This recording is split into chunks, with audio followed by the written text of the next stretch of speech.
What is up, YouTube? It's your boy Cashout Alex, and we are in the big city of Miami. It's very loud up here. We are on the 51st floor in a penthouse. As you can see, well, you can't see it from inside, but we have a very packed day. This is kind of a continuation to the last vlog that I had in Miami when I was penthouse shopping. We're not gonna be doing a lot of penthouse shopping in this vlog. We'll kind of just be chilling, having a little bit of fun, making a lot of money. If you're new here, that's kind of what we do here. And if you're not new here, you already know the vibes. Yeah, I'm super excited. We have so much lined out. Not kind of parties, because I'm not really into that, but yacht, party, and some other stuff. We're about to head out to the yacht right now. It's gonna be a fun time. I can't wait. This is the fit right now to go out. We're looking like a frat boy. Hold up. You gotta flick these up. There we go.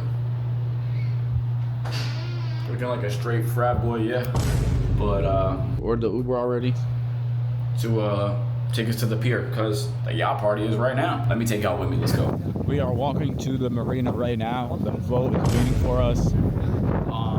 Let's see how it is. We're in Miami. We're doing Miami tingless. I've had a lot of fun up until this point. You gotta be a little careful in Miami because you will get snaked for some money. People are like that over here. Not a surprise though. Just gotta be street smart and actual smart. We're here. Looks crazy, but looking for this yacht. It should be a 50-foot yacht. That was 35. Nah, it was 50. I checked the group chat. This is the yacht. She's pretty ginormous, if you ask me. We're gonna have some fun. Looks super nice. Gonna be cruising around. We got it for 4 hours. Who knows how much that was. Yeah, we're gonna have a fun time, so let's do it. Doing a little yacht tour. So they got these 2 beds. Let's see what's in here. Plates and cups. Dang, it's kind of crazy. Private? What's this? Oh, private bed, I guess. Then we got restrooms in here. Nice big whole shower is crazy. Dang. Little window. Light switch. Master bed. Sheesh. And they got the AC pumping. It's nice and cold in here. Sheesh. Another bathroom, I'm assuming. Yep. Shower. Dang, this yacht is crazy. Probably like a little storage just for some random stuff. Yeah. That's what that is.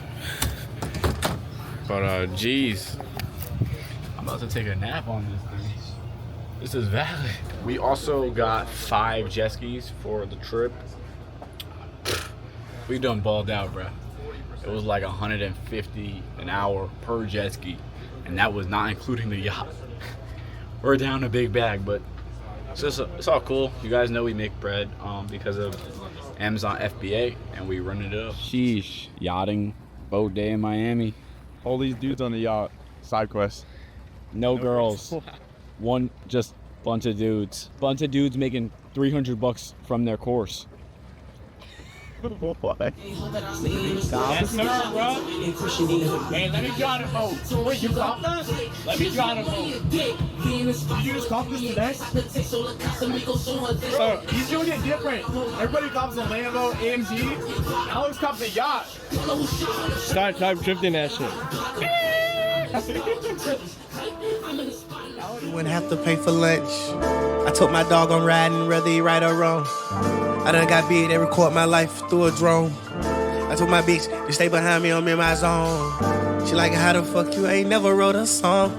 Same reason your fine ass ain't never wore a thong. You ain't ride for life, then I'd just rather ride along. Bought you a spot, now you don't never gotta go. Yeah, I told my nigga I'ma drop the jewels on him. You gotta go through this shit here with your heart, you can't snooze on it. It's bad, you better get rid of the lose on it. I know you heard that old saying about bad fruit, homie. You gotta listen, you gotta listen. If you can't beat them, knock it out of them. Okay. If you gon' kill them, better not be sloppy. I told my daughter keep one in her head, she ain't gotta cock it. I told my son if he wanted to live, he might catch a body. I told my son he a cheerleader, but might gotta catch a body. His driver named Joe, but he still can't do it sloppy. I just hopped up out that ghost. I been driving a dead body. I ain't really into nothing, but I spin it like a hobby. I was locked inside the trap, didn't think about it, but I got at it. Now my cars are clothes exotic. I ain't 6'9", but 2 hoes with me right now. You can call me Shotty. I been dropping all my beats. Whole lot more coming. Can't see shit. Put the flash on me. Oh, my phone's dead. Hogan, can you put your flash on me? What about now? Nah, it's still pitch black. It's time to chill, eat, We're going out for dinner later as well. Well, you guys can barely see me. That's why I'm standing in front of this light. Pete Miami. We're heading back now. We're gonna go to dinner. We got dinner reservations, just a lot less people, you know. What are you doing? Yeah, Miami, Cuba for Trump. 100%. Yeah? Yeah. You live in Miami, yes? Me living here. How do you like it? You vote for Trump. I like Trump. Yeah? Trump is patriot. I like America. Yeah? Yeah. America is opportunity country, man. Yeah. You know, entonces hay que mucho smoking, marihuana. Cuba, mucho marihuana. Farm, Claro. sí. Mucho es claro marihuana. Yeah. Mucho marihuana, Cuba. My camera's about to die.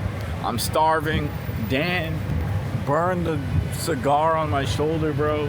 But whatever. That's like a tattoo. My first time in Miami. I'm gonna remember this forever. I'm actually happy. I'm not sad. Everything bad that usually happens to people is usually monetary. If we make money, you can fix all your problems by just making more money. We're in the city, the real city that never sleeps. That's what me and my boy been saying. This is the real city that never sleeps. I've been in New York. I've lived in New York. I was born in New York. That's not the city that never sleeps. It's Miami. I'll tell you that right now. Bad news. On the way getting out of the boat, I got bumped into and I lost my $300 mic. It's whatever though. We're gonna cop a new one. The guy was like, yo, I'll buy it back, blah, blah, blah. I was like, nah, it's cool. Just let it rock. It's cool. We're in Miami. Miami things happen. But we're at dinner now. There's a really nice spot and we're dressed like garbage, bro. Let me go look at this menu and then I'll see y'all. All right, so I got this mac and cheese with lobster, and then I got this I think it's good. You try. I'll check that. big bone-in ribeye. Yum. I'm about to dog this. We got cooked, as you can see by the look of it. Finally, we're back at the crib though. Oh, and that means I get to finally chill, pop open my laptop, respond to everybody. Let me clean up, chill out. We'll see what happens tonight. 7:51, and it's a new morning in Miami. It's my third day out here. It's only my third day out here. I don't know. But we got a packed day again. It's Miami. I have a few stuff I want to tell you. We got a lot of things to do. We got a few more buildings to tour. I wasn't going to tour some of these buildings, but when I was talking to Brez yesterday, he was telling me about a bunch of fire buildings and like the buildings to kind of stay away from and stuff like that, which is important. That's kind of what I came here to do, because you can't do that without coming here.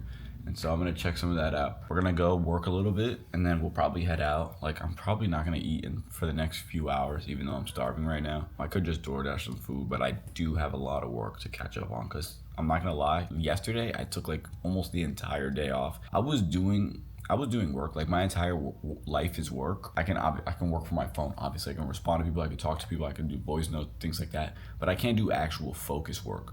Like, I can't actually sit down and bang out like a difficult task that would be required of me to be on my computer for like 30 minutes, an hour, 2 hours. You know what I mean? So I can't do some of that stuff. And that stuff is really what pushes the needle in your business, in your life, anything. Focus work.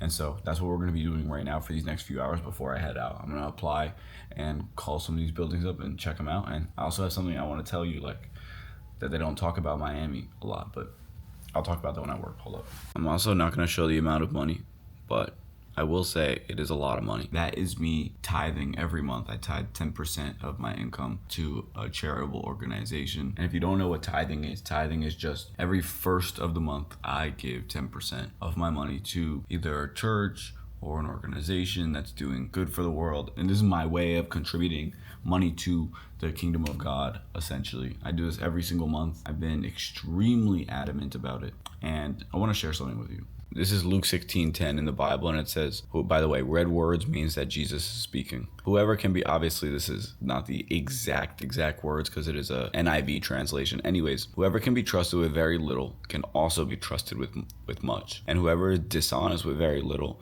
will also be dishonest with much. So if you have not been trustworthy in handling worldly wealth, who will trust you with true riches? If you have not been trustworthy with someone else's property, who will give you property of their own? One can serve two masters. Either you will hate one and love the other, or you will be devoted to one and despise the other. You cannot serve both God and money. The money that I'm giving away, I can do a now. I wasn't always like this, but I could do a lot with this money now. And if I had just started right now, I would not do it. If I had just started giving away my money now, I promise you I would not do it. It's the simple fact that I've been doing it, and so this seems very normal, right? I can know how my business works, and I know how to still be very profitable, even with giving a large amount of money away. And how this works is straight up how the Bible talks about it, right? If you can't be trusted with a little bit, why would you be trusted with a lot? It's that simple. And if you really think about it in the grand scheme of things, what is 10%? 10% of $1 is 10 cents. 10% of $10 is $1. You cannot give one. You're that stingy that you can't give $1 away to the world where the money's not even yours. The money doesn't even have value. The money is a piece of paper that is used to keep most people slaves with food and housing, right? Why would you be trusted with a lot of money if you can't be trusted with a little bit? You're hoarding all your money. And this is not only a spiritual advice, this is good worldly and business advice. If you're hoarding all your money inside of a business, you're not gonna make a lot of money because you're hoarding every single dollar you get. And in business, you need to spend a lot to make a lot. And so this is a great lesson. Now let's go work. So I banged out a decent amount of work. It is currently 1:45 right now and 50 floors, penthouse, you know the vibes. But right now, so I banged out all that focus work, right? But now I'm gonna be doing something a little bit more annoying. It's kind of like time consuming, like busy work. And so what I'm gonna do is I'm gonna watch some TV, I'm gonna watch some YouTube while I sort my tax transactions out. Let me grab this. Let's see what's on YouTube. Obviously, you don't see a lot of people talking about this, but this is kind of like the boring part about entrepreneurship. But you just gotta do what you gotta do. So I'm gonna be sorting through legitimately thousands of transactions. I use the software QuickBooks, and then I give the data to my accountant, and she kind of handles the rest for me. But I do have to sort through like what's business, what's not, and et cetera, et cetera. And there's a whole lot, and it can get very time consuming and annoying with this kind of stuff, especially if you don't keep track of what you're doing. Because think about it, if years and months go by and you have no clue what you bought, a lot of the stuff doesn't actually like specifically say what it is, so you have to kind of remember, or sometimes if you can't remember, you just got to put it as personal, and you might take a loss on that on your taxes. So I'm gonna be doing that. I'm gonna be watching some YouTube. Right now I'm preheating the oven. I'm gonna put it on that for some of the steak that I got at Fleming's last night. Let's move that out.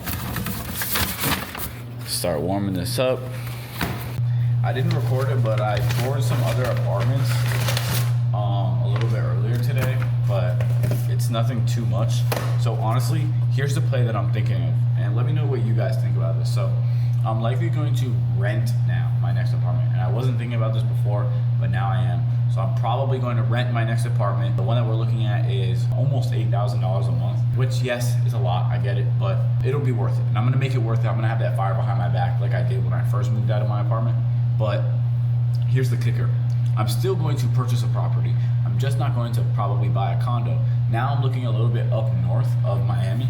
So West Palm, Fort Lauderdale, Hollywood, kind of those areas. And I found a lot of nice houses with a lot of space, pool, everything, gated community for a little bit over $1 million. That's kind of my range for a house, because the houses don't have crazy HOAs like the condos do. And the HOA is kind of like a fee just for being in the condo.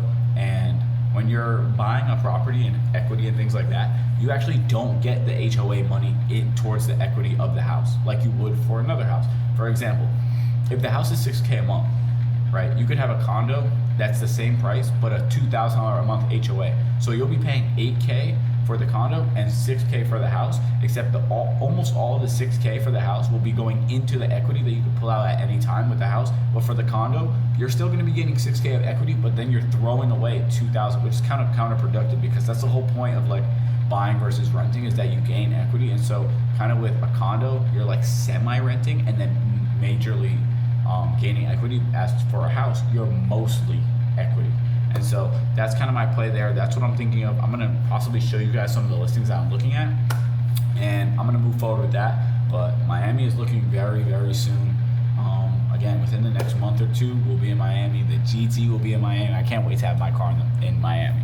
But here's my sad little steak from last night that I didn't fully finish. It's actually pretty big, but yeah.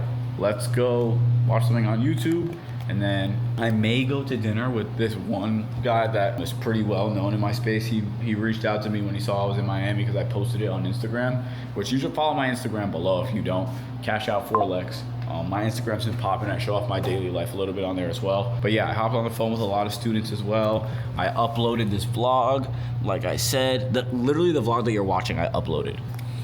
Lots of footage, lots of fun stuff. I'm super tapped in with the content stuff and I'm excited. It's about 3:55 now. As you can see, our checkout is at 4. And I will say this is definitely a very, very successful trip. I did exactly what I came here to do and then some. I got a bunch of work done in these last few hours, which I'm very happy about. I won't say I'm caught up because like I said earlier, you're never really caught up. We are heading to a coffee shop or like a playa spot or somewhere just to lock in and work a little bit more in these next few hours. Nothing insane, nothing super fun, to be honest, but I am gonna spit some game and I will be touring around the city a little bit more, which will be very exciting. There's lots to see here in Miami and I can't wait to be living here. I'm not gonna lie. I know it's gonna change my life. My life has already changed so much in these last few months being in Arizona. I can't imagine what Miami's gonna do for me. I head out, I'm gonna buy this front window tint for my GT63S. It's about $87 just for the front. And then I'm gonna get the rest of the windows tinted as well, just not that color. What do you guys think about that color? I feel like that's like mob boss style. I don't know if you guys have seen the GT in person, but it looks very, very big. As you can see in the video where I bought it, where I was next to the R8. The R8 looks like a little baby toy car. Not downplaying the R8. The R8 is a beautiful, sexy, amazing car. But that just goes to show you how big the GT is IRL. And yes, I said IRL. IRL. And we were at the airport. Didn't record anything else because there was nothing else interesting. I'm gonna pull the same method as the last vlog. I'm gonna just drink a bunch of NyQuil, knock out on the flight because I want to teleport. I'm not gonna sit there, bro, next to some nasty, smelly guy. Again, there's no first class on these planes, so it's no point. Plus a cop a little snacky snack, then we out. Personally, me, bro, I don't even got my bags. I just leave my bags wherever my gate's at, and I just dip. If I get robbed, I get robbed. Steal my stuff, I don't care, but you just better hope I don't find you.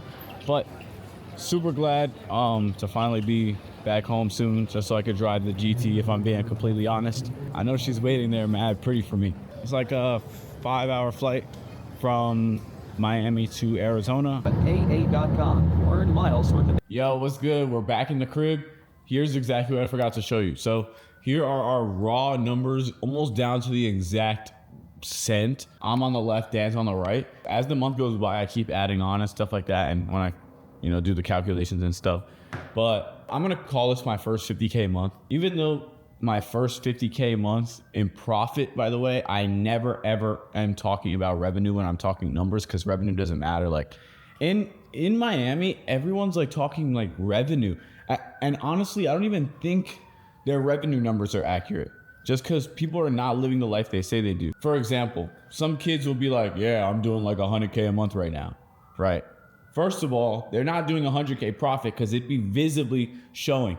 A 20-year-old doing 100K a month is not going to drive a $50,000 C8 Corvette and be paying $3,000 a month in rent. I'm sorry, that's just not true. 100K a month looks very, very different than that. And so many people are like that in Miami. And I want to talk about that a little bit more on the drive to the coffee shop that I'm about to go to. But yeah, let's head out to a coffee shop really quickly. I'm so glad to be back. Arizona's not as bad as they say it is. Like, Arizona is cool. I like Arizona. It's a chill vibe. It's like a new up and coming city. But obviously Miami has its perks, but it also has its negatives. You got to be like a very strong individual. But let's head out. The GT63S keys. We out of here like Wheezy. My baby girl, she's back.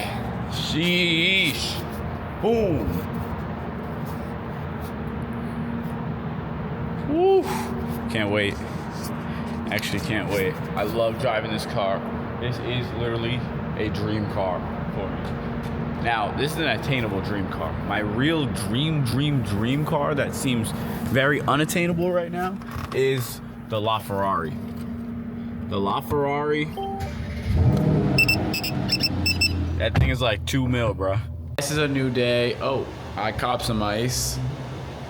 Cool ice, huh? When I was in Miami, last day in Miami, I forgot to show you guys. Anyways, that's gonna conclude the Miami vlog. So if you made it to this end, I do very much so appreciate you. If you guys want to learn what I do and how I live this lifestyle, first link in the bio, possibly get trained one-on-one by me and make some money online. Like always, take care and stay blessed.